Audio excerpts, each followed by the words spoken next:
It's that time of year again, time to collect the W-2s, the short forms, the long forms, and all the other forms that go along with filing an income tax return. Most people dread it, but the folks at H&R Block have spent the last several months preparing for the inevitable. A lot of people are nervous at tax time. It happens once a year. They're not too sure exactly what they need, what to bring in. Some clients we talk to, it's a hassle. You know, it's a once-a-year thing. Why do I have to do this? A lot of clients Office manager Lori Humphrey says they also assist the brave souls who do their own taxes. We have tax tips for not only our clients, but also people who would like to come in. People do their own tax return and just want information. We answer questions for them. Private agencies aren't the only game in town when it comes to doing your taxes. The Brockton Senior Center right here on Main Street offers free tax preparation service through April 14th. The center tries to give the seniors as many services as they can, and that was one of the services they always wanted to have. This is a safe place for them to come, and they can come in the daytime, and it's free.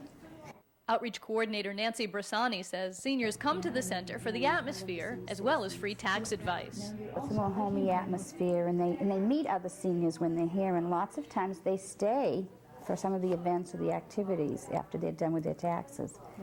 A lot of people procrastinate having their taxes done. Do you find it's the same in the senior? Not with elderly. They want it done and out of the way, and the last week or two we hardly have anybody. Okay. Yeah, they like it done and out of the way.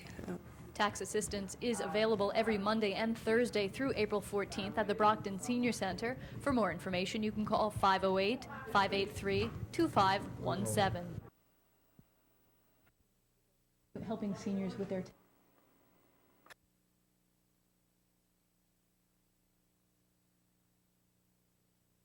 teach kids about violence and so forth before they get to the age when the actual violence occurs. I think you do have kiddos in school where kids hit one another a lot. And we try to teach kids that it's not the proper thing to do to use physical violence. That's why I think it's really important to have a lot of programs at the preschool to grade 6 program. That age is a very impressionable age to teach certain attitudes about violence. A lot of the curriculum material that we use uses role-playing so that the type of situation would be different at, say, grade 7 and 8, grade 9, grade 11. So they would use different scenarios of what would happen. Example, at the junior high level, you might be talking about kids who might carry knives, whereas in grades 3 and 4, we might infer that, but it might not be as pressing in a role-playing situation. Maybe at the high school level, we might be talking about weapons. Riccardi says it's difficult to measure the program's success, but he's seen positive results. And we have a lot of peer programs that are going on in the school system, and I see those kids being very active in the community on trying to bring peace to the community. I think if the adults had the same training as the kids, I think it would make the world a better place. Have you gotten any feedback from the students? I think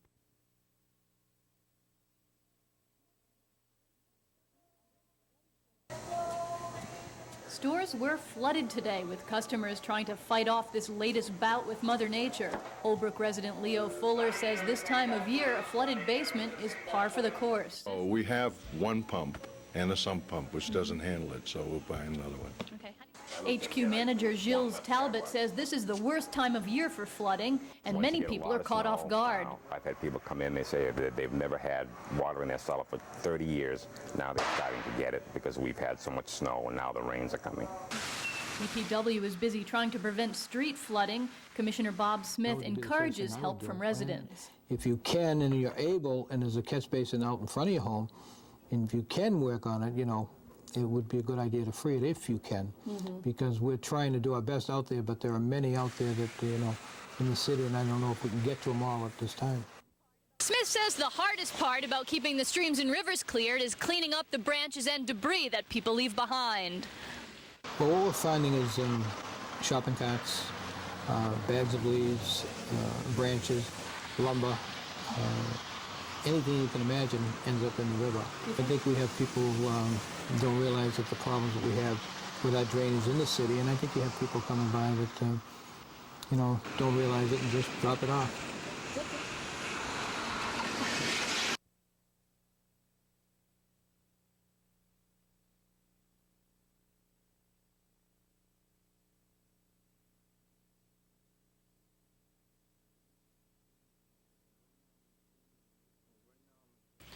Well, right now I'm extremely relieved and grateful to the jury for the verdict. I'm also grateful for the people who supported me and backed me through this whole ordeal. This has been a very difficult time for my family and myself, and it's just time for me and my brothers and the rest of my family to move on with our lives. In Plymouth County, there's one rule of law.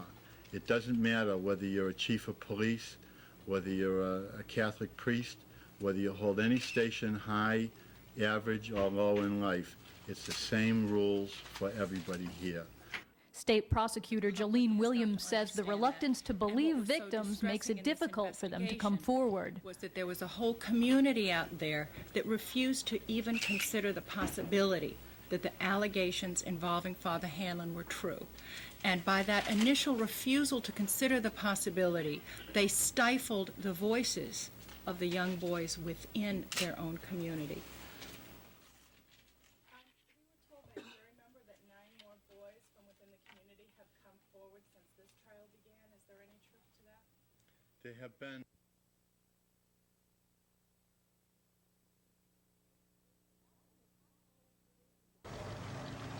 In the battle of potholes versus automobiles, potholes are ahead. As the city tries to keep up with weather-damaged roads, drivers have to deal with weather-damaged cars. The suspension problems with the vehicles, breaking springs, shocks, struts, anything related to suspension, if you would. Tires, it's been an absolutely incredible time with tires this year. Neil Clark, the manager at Westgate Tire, says in the last 2 months they've replaced between 20 and 25 tires a day. I have been in this business 30 years, and actually the roads are the worst that I've seen. When a vehicle hits a pothole, is that it generates a bubble on the sidewall of the tire, a separation in between the plies of the tire, and this bubble will eventually burst, either on the spot or further down the road. Clark says one of the most expensive mistakes a driver makes is not doing anything after you hit a pothole. And a small hit could cause a tremendous amount of damage on the bearings, suspension, quite a number of problems. The longer you wait, the more expensive it gets. So, other than slowing down and avoiding the potholes, what's a driver to do? Mary Baker's car was damaged when she hit a pothole on E Street. She's sending the bill to City Hall. I'm going to send a bill to the city, even though I know that they say that they're not responsible. But I feel that if they don't put signs on streets that are really dangerous, that it's somebody's responsibility. I don't expect to get the money, but I'm going to send them a bill.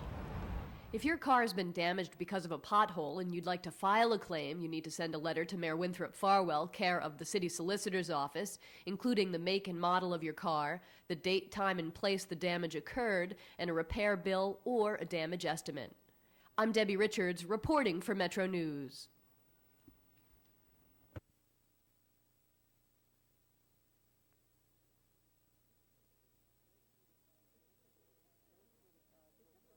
In City Council, it took the City Council only 36 minutes to sail through Monday night's agenda. Among the items approved was the $65,000 appropriation to purchase the building at 36 Main Street. The money request for the Taunton River study, however, hit some rough seas. Councilors, this time I request that this loan ought to be sent back to Finance for further discussion. I know that we're all anxious to end with Brockton's water problems, but after the last meeting, I feel now that there are more questions and concerns about spending this large amount of money than there were before. In light of the fact that our second possible choice of the desalinization being gone to our knowledge and unavailable to us, and down to only 2 choices, and having not discussed other potential choices as far as how aggressive we are on conservation, the water that has been saved, whether we can indeed get our 2-for-1 water bank approval. I just feel that at this time we should send it back before we make the outlay of $400,000 to $500,000. Thank you. Second. McGarry says he wants to make sure the engineers are using all the information from the past studies before committing the Brockton taxpayers to another one. And I say to the state, your report, from what I can read now, with the information that we've been told is untrue, I have to question the validity of the report and what that report means to the city of Brockton. So I think the state needs to continue to work with us, and I think they have to realize that we're talking about people's livelihoods and their ability to pay these bills and the future of Brockton, not just what the state would like to see done now. I'm more concerned with the residents of Brockton than with what the state thinks about us. Ward 7 City Councilor Robert Coffin wanted to move ahead with the study, but the committee voted to send it back to Finance. The City Council also took a few moments at last night's meeting to recognize the heroic efforts of Brockton resident Paul Hightower. I would like to take this opportunity to say a few words about a very heroic individual. As you know, our world does not have many heroes. And now the Brockton community, in particular, Ward 4, has lost a hero, a good man who gave his life for his convictions, for someone that he felt needed his help. So as councilor of Ward 4, my colleagues on the Brockton City Council and I would like to express our condolences to the family of Paul Hightower and let them know our thoughts and our prayers are with them. Thank you. Thank you, Councilor. Being no further business, this meeting is adjourned.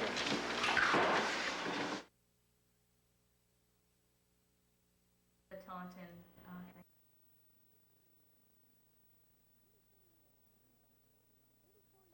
49 years. 84-year-old Marie Rafagalis and her husband have a difficult time keeping up with spring cleaning, but this year they'll have some help from Stonehill College. It's wonderful for the kids to come over to do our work because we are unable to do what we used to do. Helping neighbors is what this program's all about. Armed with rakes, scrapers, and paintbrushes, Stonehill seniors will help spruce up 14 homes in Brockton. Coordinator Erin Mooney says it's their way of saying thank you. And really do something and give back to a community that's been really good to us over the last 4 years. I mean, it's a great community builder and that crosses generations and crosses religious traditions and race lines. So I think it makes a very positive impact on our culture. They're going to paint the kitchen, and they're going to paint the stairs going downstairs, and whatever else they like to do. The students will also be helping out with people's yard work, which for some families is difficult and expensive to maintain. Marie Rafagalis says if the Stonehill students weren't pitching in to help, her 90-year-old husband would have to do the work. It is very expensive. They want $50 an hour to do any work around the house or outdoors, and we just couldn't afford to pay that. And we're very thankful that the boys from the college are going to be here to help us. Wonderful. It's a blessing. Well, they're excited to come to the house where they'll paint the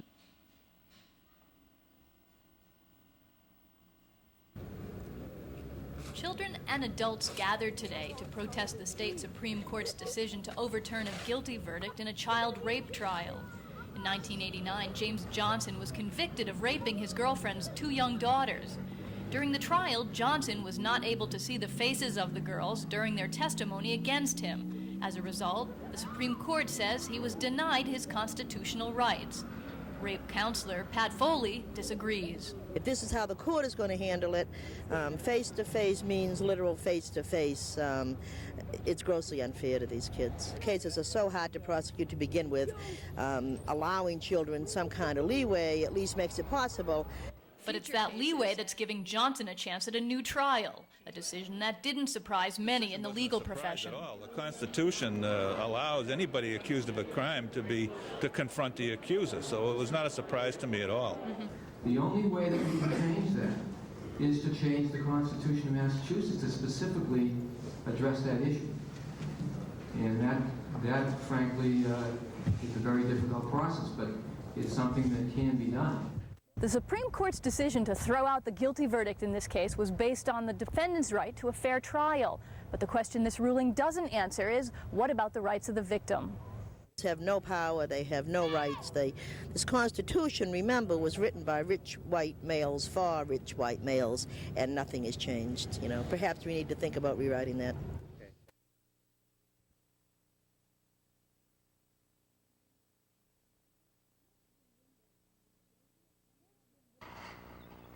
Kids and windows can be a dangerous, sometimes deadly combination.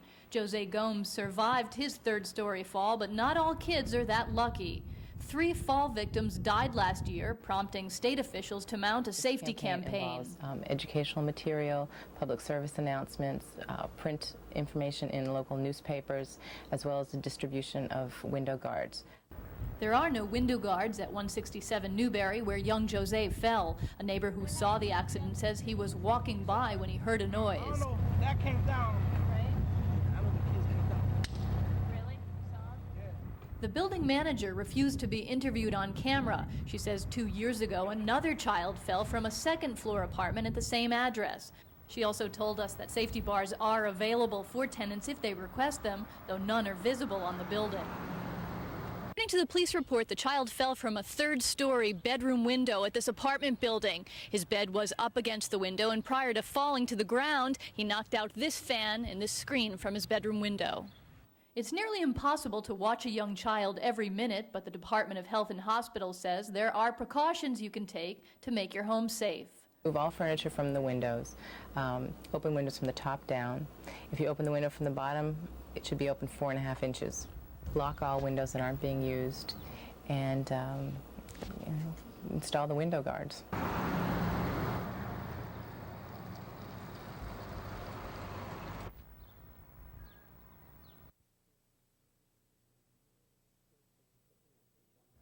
The first thing that hit me was, why me? The answer may be the 25 years he's dedicated to medicine in Brockton, or the 3,000 patients he's helped battle cancer. But whatever the answer is, there's no question what keeps the good doctor motivated. The people. The people are fantastic. The patients by themselves are inspirational. It's amazing the type of, some of the people I see. The people he sees have cancer. Dr. Knightlick joined the staff of Brockton Hospital in 1969 as a medical oncologist. He splits his time between hospital rounds, office visits, and holding breast cancer prevention workshops. He's also one of the principal investigators in a breast cancer prevention study currently at Brockton Hospital. I'd like to see more activity within the community as joint projects.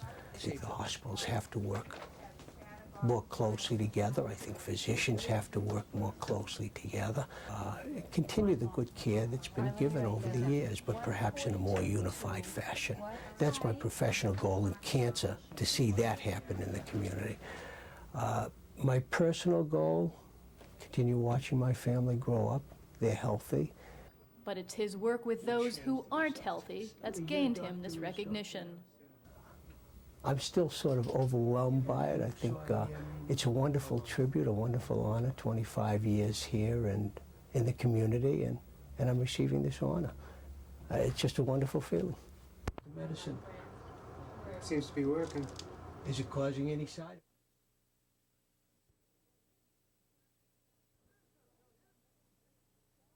I'm telling you, innocent. Bill DeLuca never expected to start his day in handcuffs, in front of a judge, or in jail.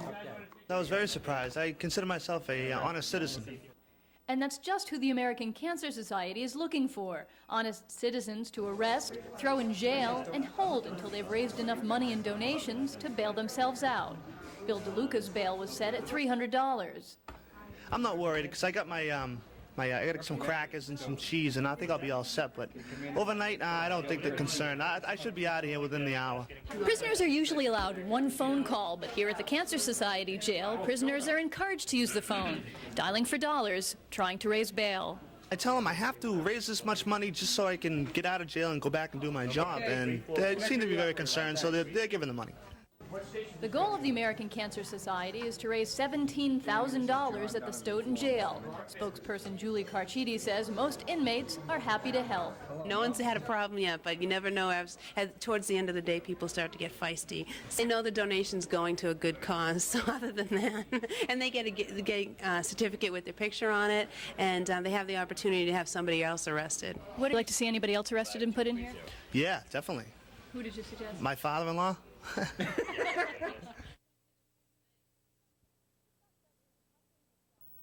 Two suspects are in custody this Friday in connection with the city's latest homicide. That story tops our Week in Review tonight. 28-year-old Peter Roderick. Both suspects are due back in court by the end of this month. Meanwhile, the city is trying to clean up another type of graffiti, not nearly as serious as anti-Semitic hate crimes, but a persistent problem nonetheless. The Finance Committee met Monday night to work on a citywide cleanup program to help Brockton shine. The Finance Committee is stepping up the city. You might already notice some of the cleanup work that's already started. The Boy Scouts are painting fire hydrants, and some high school students are cleaning off light posts.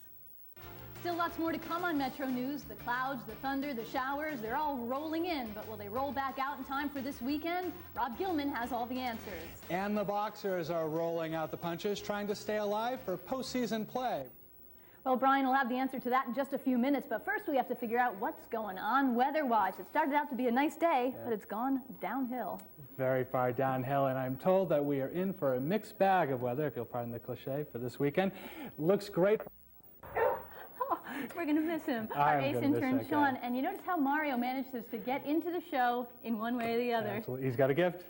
Well, that's our report on Metro News this Friday. Thanks for joining us. We'll be back on Monday with all the news, sports, and weather in Brockton and beyond. I'm Debbie Richards. And I'm Vince Bavacqua. See you again on Monday. Have a good weekend. Good night.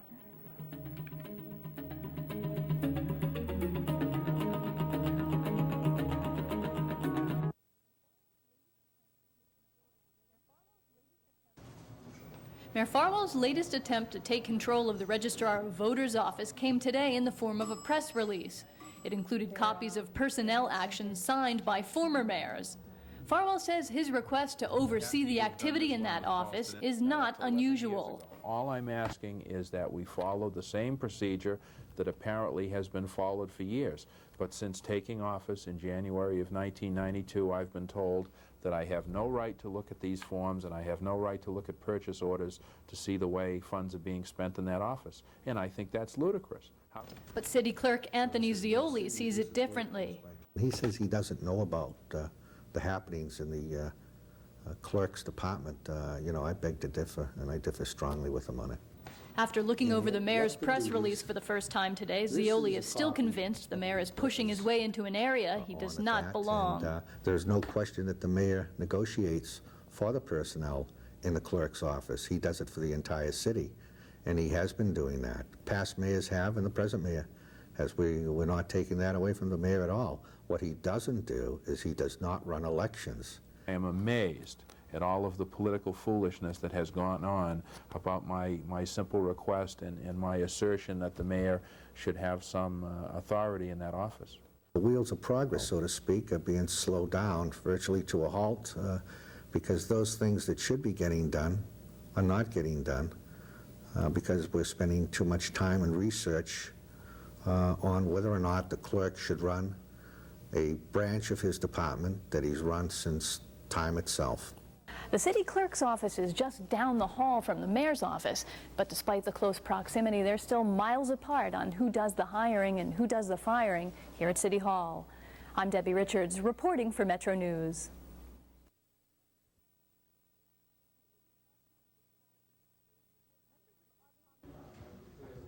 Members of Our Positive Posse appeared in court today for the arraignment of the men involved in the attack on OPP member Orlando Spears. 19-year-old Mac Appleberry and 17-year-old Johnny Hernado are both charged with assault and battery with a dangerous weapon. The fight occurred late Wednesday afternoon in front of 127 Barrett Street. According to a witness, Spears and Hernado were fighting when they were joined by several other people, including Mac Appleberry and a juvenile. Appleberry and the two fosters started kicking the victim while he was on the ground, and the defendant Hernado was able to obtain a board or a stick of some sort and started beating up the victim. And there were words exchanged to the effect that you're not going to take over this block, we rule Brockton, referring to drug trade in that vicinity. Subsequently, Juvenile, who was with this group of males, took out a handgun, fired one shot into the buttocks region of the victim. There were further words said. The juvenile asked him if the victim was dead. He then fired another shot just above 14-year-old the, Brockton previous youth was arraigned in a closed courtroom. He's charged with assault with intent to murder and assault and battery with a dangerous weapon. The victim received 2 bullet wounds in the spinal region of his lower back. The medical staff were able to remove 1 bullet. They were still searching for the 2nd bullet. And there was Appleberry and Hornado are being held on $50,000 cash bail. The 14-year-old is being held on $100,000 cash bail, payable only by his parents. As far as defendant Hornado, he just turned 17. However, there is there are I think it's important that kids should be in school because I know from my experience and other friends of mine, a lot of people go out to breakfast and they come into school late and they don't take it very seriously. They should be in school. I mean, unless they're homeschooled or there's a reason why they're not in school, maybe they can't go to school. But if the kids are just walking around the streets and stuff, they should be in school. You would only want to do that if a certain student or a group of students has a poor attendance record. Then you would, if they're like missing more than the allowed number of days, then you should go out and look for them. But besides that, I think you're allowed to have 1 or 2 days off during the year. Every town had a truant officer. Every city had a truant officer. Yeah. I think it's a good idea myself. Okay. It's an idea City Councilor Robert Coffin feels will help reduce crime in Brockton. Well, I have mentioned that there should be some type of tool for the police department and a truant officer to pick up the students that are in the Brockton school systems that are just being totally truant during the day and causing mischievous damage. Police Chief Paul Studensky says Brockton has had truancy programs before. However, because of Brockton High School's open campus, their large number of students, and the police force's small staff, it was difficult to enforce. He says the new ordinance gives the police a useful tool for getting students off the street. Anytime school is in session, a police officer will have the right to stop any school-age child and any child or person they think is a child, find out why they're not in school, and if they don't have a valid reason, a permit with them or whatever, be able to actually bring them home or to the station, have a parent come down. And I understand that it's going to be the parent's responsibility that the child is in school. And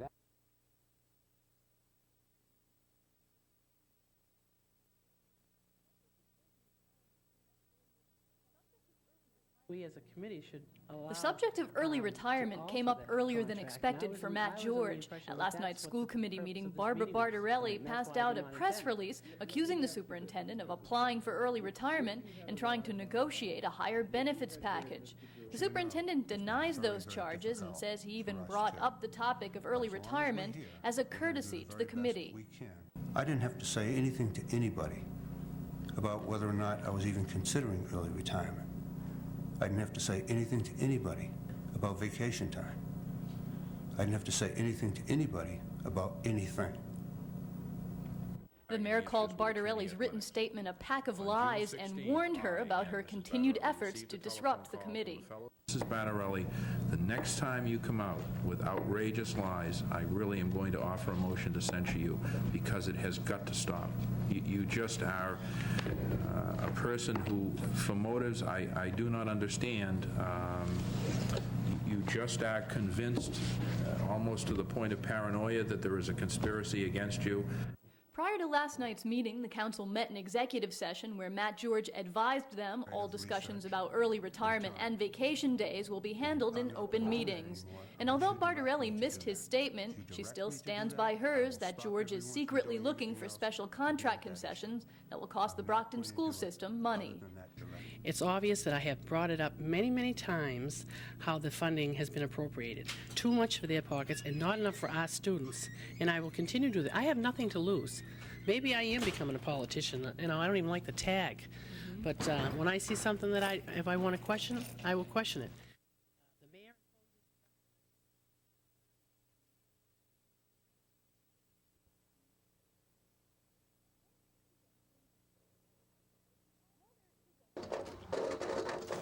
Water is a haven from the heat, but it can also be a hazard. Children drown in such a small amount of water that they can even drown in a bucket helping Dad wash the car. Maria Drouet of the American Red Cross says drowning is the leading cause of death among young children. She's trying to change that by educating people about water safety. Rafts are not safe at all. A child can slip off a raft in a second and a half. The water wings can deflate, so they're not as safe as a styrofoam bubble or a life jacket. Drouet says the most important element of water safety is supervision. Parents should watch their children at all times, even if a lifeguard is on duty. At the Cosgrove Pool in Brockton, 6 lifeguards oversee about 300 children on a daily basis. Pool manager Mike Russell says most of those kids come to the pools alone. We do have, again, with safety in mind, people, the security people working on the deck so that the lifeguards can do their duty of watching the water. And again, to make sure that there are no incidences whatsoever within the water itself. Following some basic pool safety guidelines is one way of avoiding accidents this summer. But the American Red Cross says in addition to preventing accidents, it's also important to be prepared when they happen. There's something you can do before 911 gets there. I think most parents would want to be able to do it. The first few seconds are the most critical. And if everyone knew CPR, it would certainly save a lot of lives.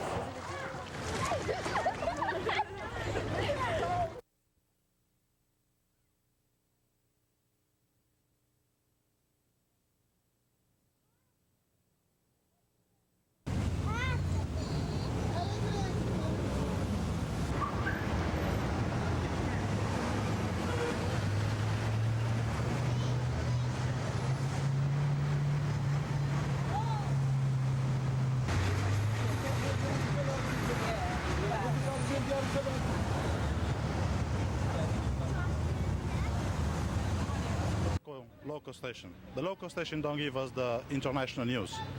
I want to know what's going on in my country. I want to know what's going on all over the world in Portuguese, so my mother can understand, my family can understand, and my friends can understand. We carry a Portuguese channel already. We have for years. We also rebroadcast Univision from Channel 27, and that's part of our service. And in addition to that, there are 2 Portuguese shows on local public access. So we think that's enough, and the way the new cable regulations work is that any new service becomes part of the basic charge, and in effect, all customers end up paying for those channels.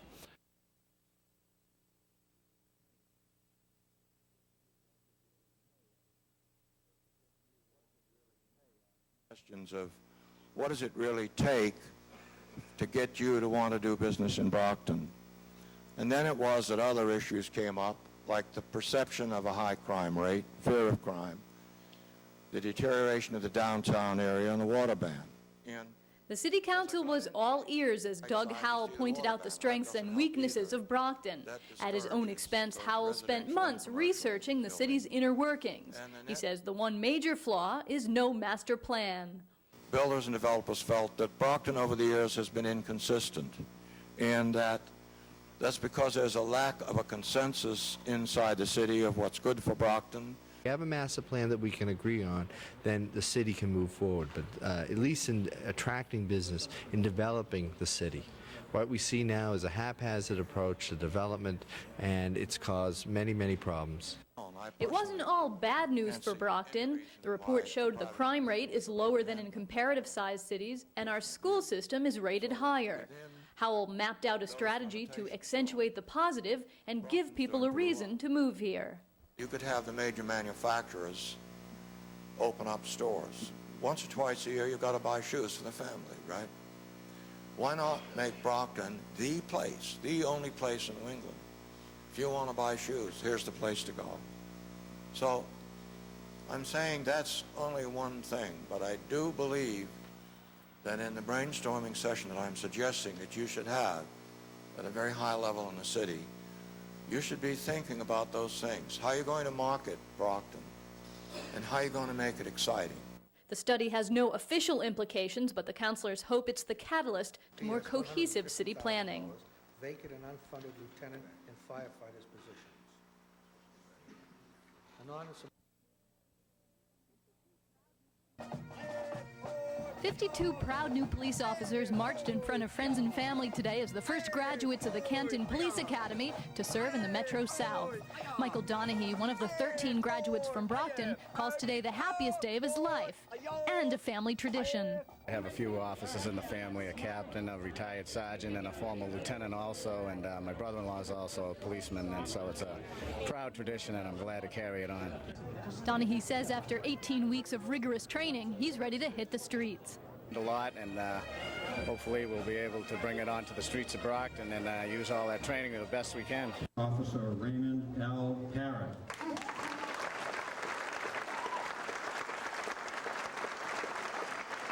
Brockton officer Raymond Parrott says training was more intense than he expected, but he feels better equipped to serve the community. It sure wasn't like the movie, I can tell you that much. It was probably the hardest thing I've ever had to do. It was great. It was great. What a difference 18 weeks makes. The newest members of Brockton's finest will enjoy the weekend off before they start a week of policy and procedures training. After that, they hit the streets of Brockton. Police Chief Paul Studensky says it's not a moment too soon. Long overdue, much needed, much appreciated.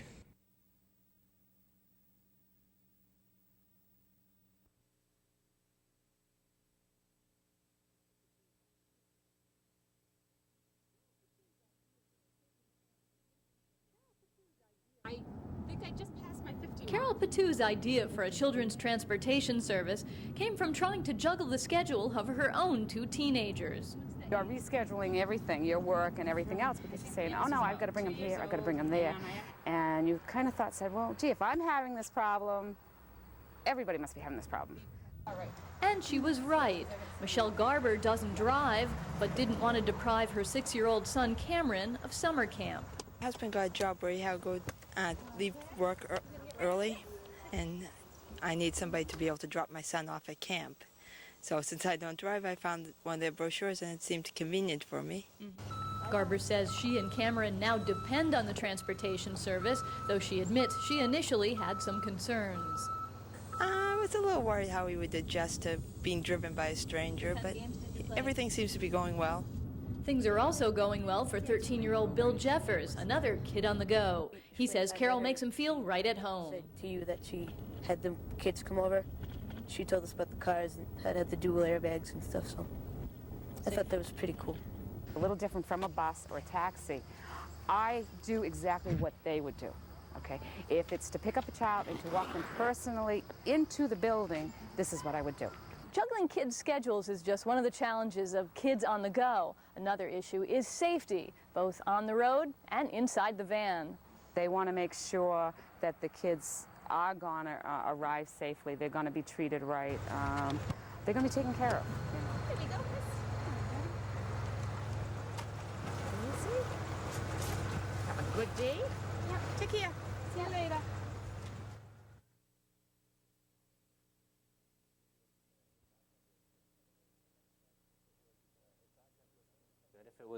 If its object was to intimidate, well, then it does that. It makes you very insecure. It's very intimidating. I think it's part of a pattern of intimidation and harassment.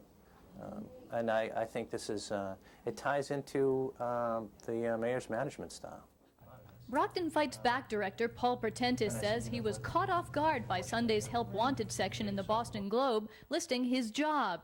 So he went to his supervisor, Bob Martin, for some answers. And his response to me was no comment. I said, you know, you're my supervisor, Bob. Can you tell me, are you aware that this was going to happen? He said, I'm sorry, I can't comment. Martin also refused to comment on camera and directed us to the mayor, who told us the job listing was just a way to update the resume files. We have a contractual agreement with Mr. Pertentis, which can be terminated either by him or by us with 30 days' notice. And that's all it is. It's a chance for us to find out what candidates are out there, to take a look at whether there is a candidate who could fill the existing vacancy or who might be available if a vacancy occurred in the future.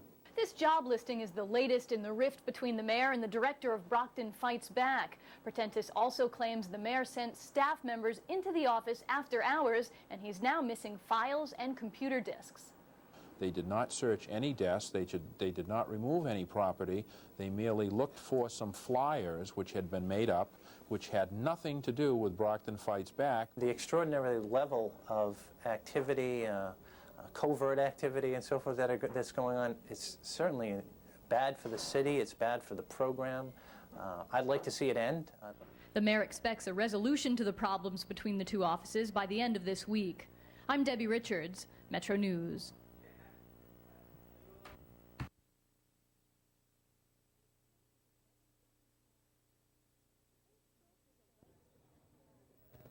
The AIDS quilt is 11 acres long, covers 16 football fields, and weighs 32 tons. Those numbers are startling, but more so when you realize that each panel represents someone who's died of AIDS. Pictures of phones, and they have dogs, and you can just know this person was always on the phone, that they love to go to the beach. You know everything about them, and maybe I don't know them for who they are, but I know what they are, what they represent. And what they represent are casualties of a disease with no cure. Celeste Ignazio of the Brockton High School Health Department says Brockton has one of the highest number of AIDS cases in the state. I hope that they'll go back and get a chance to talk about it. And again, it's a way to open up and talk about what's going on in this particular city and worldwide, obviously. They see the quilt, they'll see a name, they'll see dates, they'll see pictures on them, and it's a real person. If you give somebody a statistic, it means nothing to them. This makes it real. It's people. 8 panels of the AIDS quilt are on display here at Brockton High School today. So far, the quilt has over 27,000 panels. And until a cure is found for AIDS, the quilt will continue to grow. Kind of sad to know that people died from this and they didn't have a chance to live their full life without the disease they had. They read what mothers write about their sons and about their babies, and that goes to the heart rather than just to the head, just to the mind. It goes straight to the heart.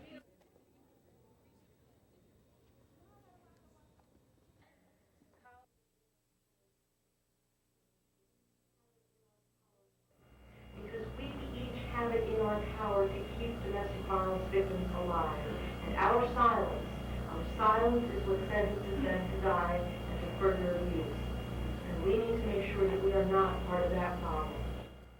Assistant District Attorney Sarah Buell speaks from experience. A former battered woman, she now lectures on the subject, hoping to bring communities together to fight against domestic abuse. That if this community is concerned about juvenile delinquency, child abuse, domestic violence, they need to get involved. Every single person in this community has a role. There's increasing juvenile crime in the city of Brockton. We are doing nothing about it if we don't address the family violence issues. Addressing those issues was the cornerstone of a domestic violence seminar hosted by the Brockton Family Resource Center.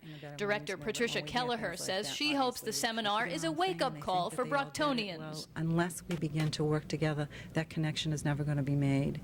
And I think that's one of the most important things for the Brockton area at this point, is to come together and fight this. There is a war against women and children in this country.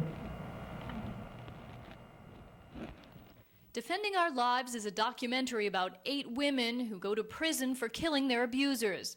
6 of them have been released. Shannon Booker is one of them. I want to be labeled as a bad woman. I was just somebody that was getting beaten, but today I get it, and I, speak on it because I know it's wrong. It's not acceptable. Today she tries to help others help themselves. When I speak, don't leave what I say in this room. Bring it out and share it with others, and we all can save lives together.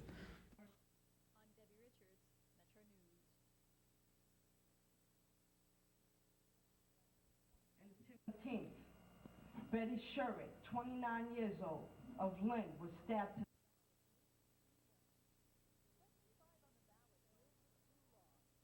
Question 5 on the ballot deals with the blue laws, an age-old tradition governing the sale of alcohol and store openings. A yes vote on 5 would allow retail stores to open on Sunday morning, Memorial Day, July 4th, and Labor Day. A no vote would make no change to the current laws, which some call outdated. We live in a different society today, and people's needs are different, and we find that consumers want to shop during this time. President of the Massachusetts Food Association, Chris Flynn, says the current laws are inconsistent, and reform will give retailers an even playing field. That local police chiefs are allowed to grant permit openings, so we have the patchwork quilt already over the state, plus you have all the bordering states open. A lot of people go to New Hampshire to shop, not because the stores are open Sunday mornings or because they're open on certain major holidays. They're not open down here, but because there's no sales tax in the state, and because on Sundays alcohol is readily available to purchase. Spokesperson for No on 5 Russell Regan believes blue law reform will do more harm than good, especially for small businesses. I don't think that the smaller retailers could compete because they do a majority of their business, or quite a large amount of their business, on Sunday mornings. If the blue laws are reformed, stores opening on Sunday mornings and holidays would be required to pay employees time and a half, and work would be voluntary. But opponents of reform say those requirements are impossible to enforce. How many times can you say no to your boss when he asks you to work on a Sunday without being in fear of some sort of reprisal down the road? And I'm sure it'll happen. I'm sure it will. Is this going to change people's way of life? No, I think that, people have the right to choose when they're going to have that family time. We think it's very important that people have family time, but it may be that it's different time. I mean, it may not be a Sunday, it may be a Saturday, or it may be a Wednesday, but that should be the individual's right to choose. Question 5 is about changing the current laws, not eliminating them. If the reform passes, restrictions for alcohol sales and other holidays will not change. But opponents believe it's only a matter of time.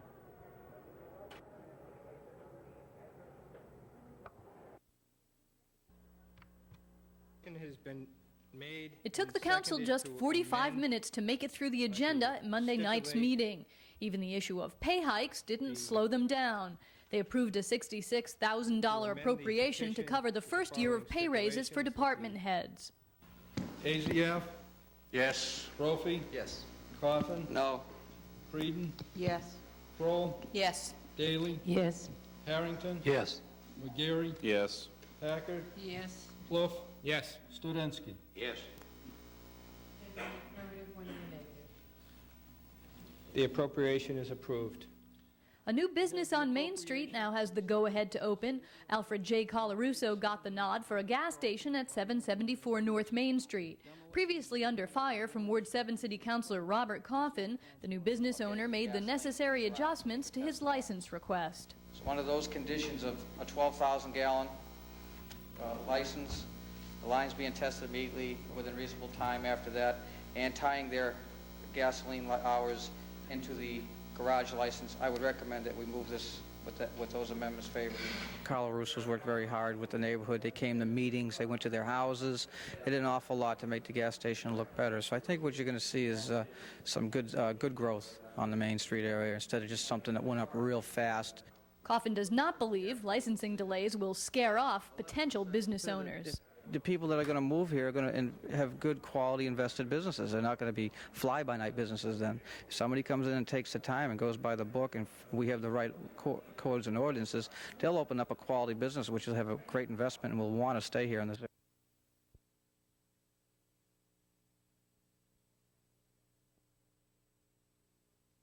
We stood there, me and this girl, we both was crying. She was telling me how they ran. She saw at least 2 cars run over her just like she was nothing, and didn't even stop. And when they picked her up, her legs were just mangled. Irene Whipple is describing the scene where her friend Ann Linsky lost her life at the hands of not 1, but 3 hit-and-run drivers.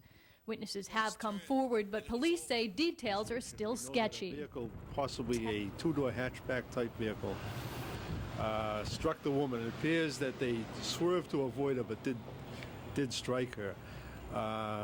Another operator that was a couple of cars behind the first vehicle observed the two vehicles behind the first vehicle also strike the woman. The first vehicle, we believe, stopped for a second and then drove off, and the other 2 didn't stop at all. We think the third vehicle may be a mid-sized gray vehicle.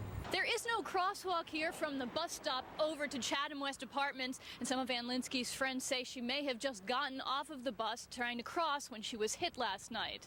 All of them do say no matter what time of day you're trying to cross this street, it's dangerous. Yes, it is. It really is, because I almost got hit further down once. This time of the year, it gets twice as busy. And I guess especially around 5 o'clock yesterday, I'd have to say it's wall-to-wall cars. Brockton police hope someone on this busy street will help lead them to the missing drivers.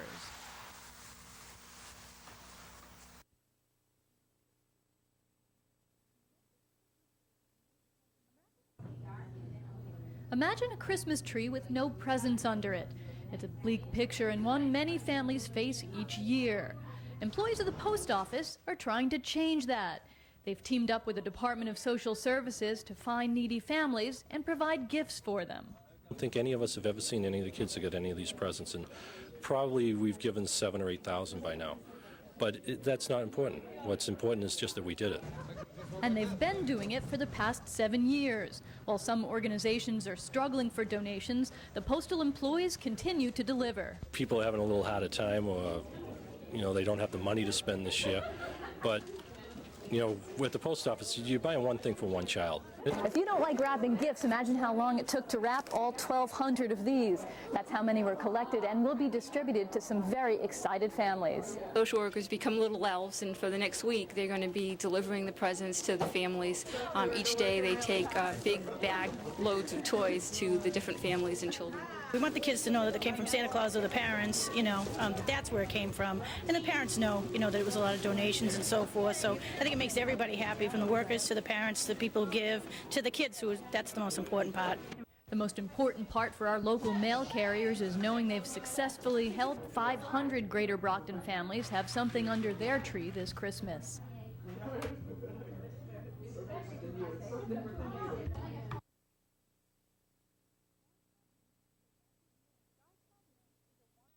Guy Cummings is a wanted man again. In September, he eluded Raynham police for days using Rambo-like techniques to hide underwater. The manhunt ended with his capture, but Cummings got another shot at freedom. He was released on personal recognizance December 16th and never returned.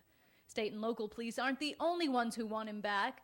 Cummings also defaulted on a court appearance in Arizona 2 years ago. There he faces 5 counts of larceny and possible bigamy charges. A spokesperson from the local state police calls Cummings a con man and blames the overburdened court system for his premature release. A governor's warrant issued in Arizona may give them first crack at prosecuting Cummings when he is caught.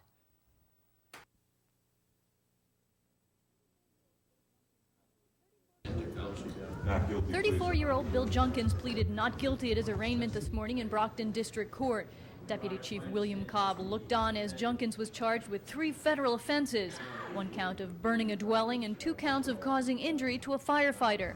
If convicted of starting the 1993 Arthur Street fire, Junkins could go to jail for up to 40 years. Put a lot of time and a lot of work down the village in the last year and a half, and we feel good that arrest has been made. This case will eventually be moved to Brockton Superior Court because arson is a felony charge. Meanwhile, both police and fire investigators will continue their investigation in the other village area fires. Junkins is considered a suspect in those fires. Officials believe one motive may be he's trying to be a hero and clean up the neighborhood. They got the wrong way of cleaning up the village. They should start with brooms as opposed to burning down buildings, especially occupied buildings. And that's not to say this suspect that's in custody now is a suspect in the last fire, but whoever is doing these fires took an awful chance burning dwellings with people living there at night. A $5,000 reward is posted for any information leading to more arrests. It's a message to the perpetrators of these fires that we are going to, we're out there and we're working, and we're going to try to find out who did it.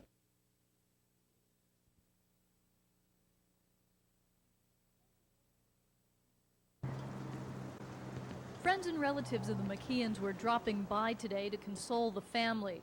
Barbara McKeon and her brother Kevin Fitzgerald died yesterday after the car her daughter was driving was broadsided by an oil truck. Cadillac was going through the stoplight, and the truck couldn't stop and slammed right into him and pushed him up onto the curb. What did it sound like? It was loud and scary. We were lucky for the fact that the truck's storage tanks with all the heating fuel did not rupture. Had that happened, we would have had a very bad situation.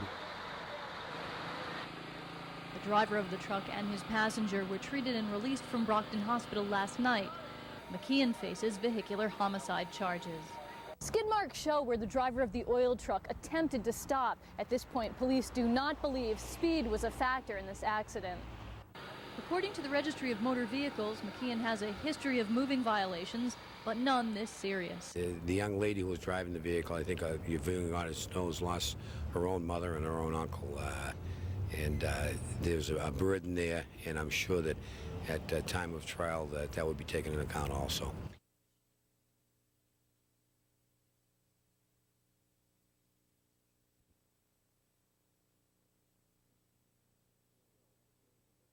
Themselves, but usually the victim is so cold and half frozen they can't help themselves. So. Deputy Fire Chief Tim Murphy says the most important thing you can do for someone who falls through the ice is call for help. The fire department runs through ice rescue drills every winter. It's risky work, even with wetsuits, ice picks, and safety lines. If you don't constantly practice this stuff, sometimes you may forget a little maneuver and make it a little bit difficult.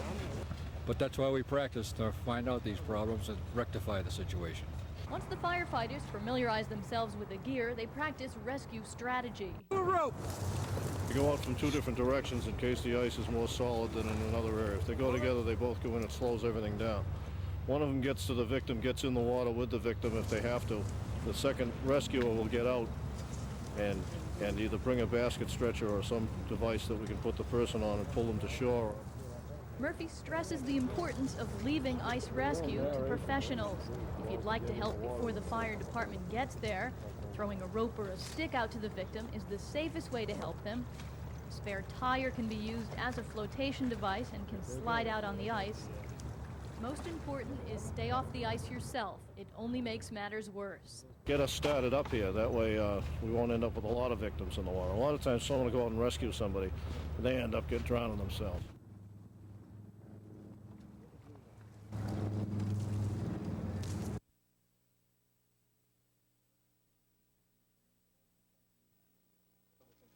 I think that the proposal in front of you is a good beginning step, but it isn't. And that's all it is, just the beginning of what appears will be a long process of deciding who takes charge of Brockton's water supply. The mayor wants an independent water commission. The city council is leery. They maintain any group setting water rates should be held accountable by voters. Brockton residents agree. I think that to establish a water rate that's reasonable and fair and equitable to everybody, yes, but I don't want to see somebody that has an absolute control. I would like to be able to say, well, you're not doing the job the way I think you should be. I can vote you out of office. A steady stream of supporters tried to enlighten the council, including the State Department of Environmental Protection. DEP views the decision you make relative approving a water board as the most important decision the council will ever make in solving Brockton's water supply. Regional Director George Crombie even promised to lift a state water ban if the council votes favorably on a water board. This would be the first time in 10 years the city has control over its own water resources. And Brockton's water stability will also impact its financial stability. It's an issue of credibility, frankly, more than anything else. And analysts looking at the city from New York or elsewhere are more likely to be impressed by a structure which has, at least on its face, some professional management and some objectivity and a commitment to keeping rates at a sufficient level to keep the enterprise self-supporting. The council tabled the mayor's ordinance at the mayor's request, and though nothing was decided tonight about who will control Brockton's water supply, it's clear the tides are turning towards a more formal water management system. At City Hall, I'm Debbie Richards, Metro News.